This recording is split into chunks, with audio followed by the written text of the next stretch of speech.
Suot ang kanilang mga apron at chef's toque. Up for the challenge ang mga chikiting kasama sila mommy at daddy. Kanilang misyon, maging chef for a day, the 5-star mountain resort way.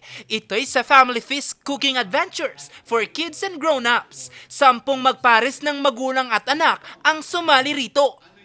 Isang break na nga kung ituring ito ni Mami Isabel na aminadong babad sa trabaho bilang isang abogado. Kanyang isinama ang kanyang anak na babae. It's very nice. We're learning patience and we're learning how to cook with love together. My experience is very nice and it's educational. And it's also a life skill. Ang mga kalahok nagluto ng 3 putahe mula salad, pasta hanggang fruit crepes. Kanilang ginawa from scratch. Kasama siyempre ang mga chef from the 5-star mountain resort. Yes, it's really nice kasi for me as a working mom, hindi ko nagagawa ito sa bahay.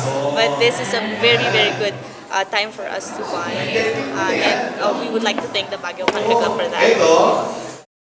Maganda siyang opportunity and chance kasi nag-strengthen yung bonding ng mommy and daughter.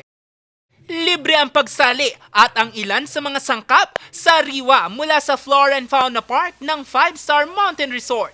Bukod sa mabawasan ng screen time ng mga bata, layon din itong magkaroon ng bonding ang buong pamilya.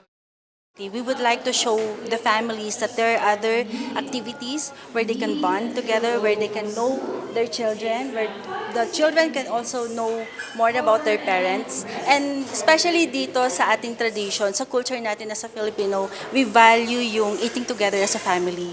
So, why not also create an activity where they can also bond together while cooking, while preparing the food that they're going to eat sa hapagkainan natin. Sa pagtatapos ng araw, itinanghal naman na chef for a day ang tandem na Cecilia at Mommy Isabel.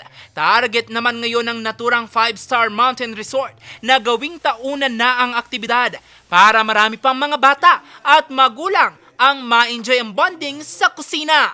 Dahil the family that eats together stays forever. Jose Robert Inventor para sa Luzon Headline.